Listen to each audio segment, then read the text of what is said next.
स्वागत है आप सभी का ट्रेन ऑफ ब्रेन में। और आज की वीडियो में हम करेंगे NCERT class 10 chapter 13 surface area and volume exercise 13.1 question 5। Question में हमसे बोला गया है a hemispherical depression is cut out from one face of a cubical wooden block. हमारे पास क्या है, एक क्यूब है जो कि किससे बना हुआ है, वुड से बना हुआ है। इसके अंदर से इन्होंने एक हेमिस्फीयर कट आउट करा है। अगर आपने 13.1 का क्वेश्चन 4 पढ़ा है तो आप क्वेश्चन 5 बहुत इजीली समझ सकते हैं। तो मैं रिकमेंड करूंगा आप इस क्वेश्चन को करने से पहले क्वेश्चन 4 की वीडियो चेक कर लें, जो कि आपको आई बटन में मिल जाएगी या फिर चैनल की प्लेलिस्ट में। तो समझते हैं क्वेश्चन 4 में हमसे क्या बोला था असल में, कि हमारे पास एक क्यूब है, उसके ऊपर एक हेमिस्फीयर है और उस पूरे का सरफेस एरिया निकालना था। इस क्वेश्चन में हमसे क्या बोल रहा है कि क्यूब है जो कि वुड का है और इसके अंदर से हेमिस्फीयर काटा गया है, मतलब इस क्यूब को ऊपर से काटा गया है और अंदर से एक हेमिस्फीयर निकाला गया है, इसे खोखला करा गया है अंदर से। ठीक है, आगे क्या बोला गया है हमसे, such that the diameter L. अब हमसे क्या बोला गया है, डायमीटर क्या है, एल है। अब देखते हैं जो हमने अंदर से क्या निकाला है, इस क्यूब के अंदर से हेमिस्फीयर निकाला है, उसका जो डायमीटर है वो क्या है, एल। और डायमीटर हमारा क्या होगा, इस पॉइंट से लेकर इस पॉइंट तक जो आपका मिड पॉइंट से लाइन जाती है वो क्या होता है, डायमीटर। अगर इस हेमिस्फीयर का डायमीटर क्या है आपका, एल है, तो ये जो आपका क्यूब है इसमें जो हेमिस्फीयर कट आउट है, जो सर्किल है, उसका भी डायमीटर क्या होगा, एल होगा।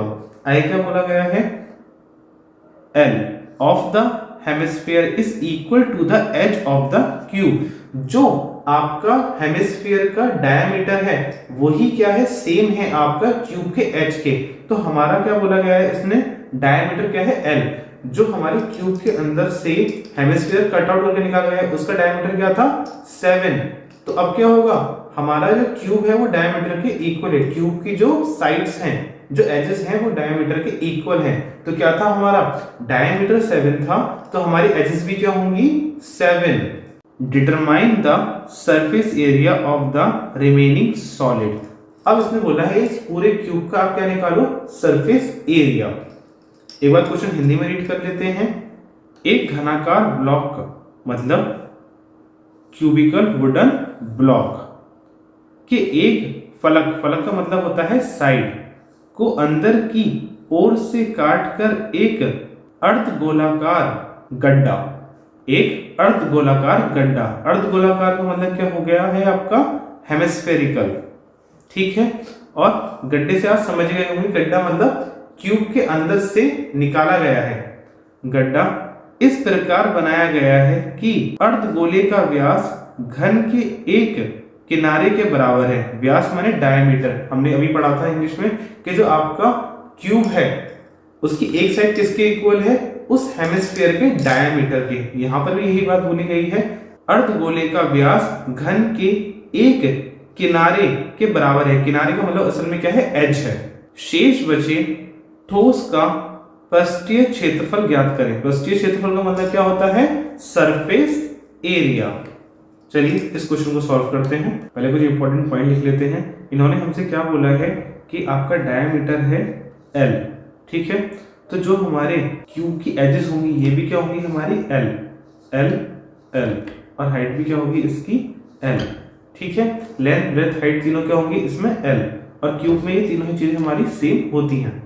Total surface area of solid is equals to surface area of cubical part। cubical part हमारा कौन सा हो गया है, ये हमारा पूरा है cubical part plus CSA of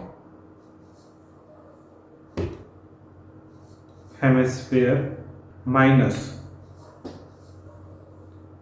area of the base of hemisphere. अब समझते हैं हमने इस क्वेश्चन को सॉल्व करने के लिए क्या करा है, टोटल सरफेस ऑफ सॉलिड क्या होगा, surface area of cuboid plus CSA of hemisphere. CSA of hemisphere क्या होता है, CSA ऑफ हेमिस्फीयर में आता है सिर्फ ये ऊपर का पार्ट, इसमें आपका ये पार्ट नहीं आता नीचे का। तो क्या है, अगर इस क्यूब के अंदर से हमने ये हेमिस्फीयर निकाला है तो उसके अंदर एक गड्ढा होगा, ठीक है, इमेजिन करने की कोशिश करिए, इस क्यूब के अंदर क्या होगा, एक गड्ढा। तो हमने क्या करा, इस गड्ढे के अंदर जो हेमिस्फीयर है वो वैसा ही हेमिस्फीयर है जैसे क्वेश्चन 4 में ऊपर की तरफ था। तो हमने क्या करा, हेमिस्फीयर का CSA निकालेंगे, क्यूब का टोटल सरफेस एरिया, और इसमें हम प्लस करेंगे आपका हेमिस्फीयर का CSA यानी कि कर्व सरफेस एरिया, और हम माइनस क्या कर रहे हैं फिर इसमें से बेस एरिया ऑफ हेमिस्फीयर। तो बेस एरिया ऑफ हेमिस्फीयर हम क्यों माइनस कर रहे हैं, जब आपने इस क्यूब के अंदर से एक हेमिस्फीयर कट आउट करके निकाल लिया तो फिर हेमिस्फीयर के ऊपर, मतलब जो क्यूब के ऊपर है वो तो कोई पार्ट बचा ही नहीं, क्यूब के ऊपर क्या है, सिर्फ गड्ढा है। अब वो गड्ढा कवर तो है नहीं, तो वो शेप क्या है जो कवर नहीं है, वो क्या है, एक सर्किल, इसलिए हम ये सर्किल माइनस कर रहे हैं, और वो सर्किल किसके इक्वल होगा, आपके हेमिस्फीयर के बेस के इक्वल होगा। अगर आपको इस क्वेश्चन अब भी थोड़ी सी प्रॉब्लम फील हो रही है तो क्वेश्चन 4 पहले करें, क्वेश्चन 4 के बाद जब आप इस क्वेश्चन को करेंगे तो आपको बहुत अच्छे से चीजें क्लियर होंगी। Surface area of cubicle part, surface area of cubicle part हमारा होता है 6 × A स्क्वायर, जिस A का मतलब हमारा क्या होता है, हमने पहले ही पढ़ा है, इस A का मतलब होता है H plus CSA of hemisphere, ये हमारा होता है पाई r square, 2 pi r square minus area of the base of hemisphere, ये हमारा होता है पाई r स्क्वायर। इसे सॉल्व करते हैं,